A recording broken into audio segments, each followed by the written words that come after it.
Overall ಎಲ್ಲಾನು ಚೆನ್ನಾಗಿದೆ. ನೋಡಿದ್ರೆ ಇಲ್ಲಿ ತುಂಬಾನೇ ಕ್ರಿಯೇಟಿವಿಟಿನ ಯೂಸ್ ಮಾಡಿದ್ದಾರೆ.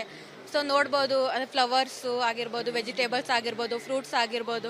ಸೊ ಇದನ್ನೆಲ್ಲ ಯೂಸ್ ಮಾಡಿಕೊಂಡು ಎಲ್ಲ ಮಾಡಿದ್ದಾರೆ. ಆಮೇಲೆ ಅಲ್ಲಿ ಒಂದು ಗಣಪತಿನ ನೋಡ್ತೀವಿ, ಆಮೇಲೆ ಶಿವಲಿಂಗನ ನೋಡ್ತೀವಿ. ಸೊ ಇಲ್ಲಿ ಟಿ.ಬಿ ಡ್ಯಾಮ್ ನೋಡ್ಬೋದು. ಸೊ ಇದನ್ನೆಲ್ಲ ನೋಡಿದ್ರೆ like year by year Hampi ಉತ್ಸವ ಏನೋ ಒಂದು ಡಿಫ್ರೆಂಟ್ ಆಗಿ ಇದ್ದೇ ಇರುತ್ತೆ. ಪ್ರತಿ ವರ್ಷ ಇದ್ದಂಗೆ ಎಲ್ಲ ವರ್ಷನೂ ಇರೋದಿಲ್ಲ, ಸಮಥಿಂಗ್ ಡಿಫ್ರೆಂಟ್ ಅಂತ ಇದ್ದೇ ಇರುತ್ತೆ. ಪ್ರತಿ ವರ್ಷ ಬರಲ್ಲ, ಯೂಶ್ವಲಿ ಬರ್ತೀವಿ. ಆಫ್ಟರ್ ಲಾಂಗ್ ಟೈಮ್ ಬಂದಿರೋದು ಈ ಉತ್ಸವಕ್ಕೆ. ತುಂಬಾನೇ ಡಿಫ್ರೆನ್ಸ್ ಇದೆ. ಸೊ ಈ ತರ ಎಲ್ಲ ಬಂದಿರಲ್ಲ. ಸೊ ಇವರು ಇಲ್ಲೇ ಇರ್ತಾರಲ್ಲ, ಪ್ರತಿ ವರ್ಷ ಡಿಫ್ರೆಂಟ್ ಅಂತ ಇದ್ದೇ ಇರುತ್ತೆ. ಸೊ ಓವರಾಲ್ ಎಲ್ಲಾನು ಚೆನ್ನಾಗಿದೆ. ನೋಡಿದ್ರೆ ಇಲ್ಲಿ ತುಂಬಾನೇ ಕ್ರಿಯೇಟಿವಿಟಿನ ಯೂಸ್ ಮಾಡಿದ್ದಾರೆ. ಸೊ ನೋಡ್ಬೋದು, ಫ್ಲವರ್ಸ್ ಆಗಿರ್ಬೋದು, ವೆಜಿಟೇಬಲ್ಸ್ ಆಗಿರ್ಬೋದು, ಫ್ರೂಟ್ಸ್ ಆಗಿರ್ಬೋದು. ಸೊ ಇದನ್ನೆಲ್ಲ ಯೂಸ್ ಮಾಡಿಕೊಂಡು ಎಲ್ಲ ಮಾಡಿದ್ದಾರೆ. ಆಮೇಲೆ ಅಲ್ಲಿ ಒಂದು ಗಣಪತಿನ ನೋಡ್ತೀವಿ, ಆಮೇಲೆ ಶಿವಲಿಂಗನ ನೋಡ್ತೀವಿ.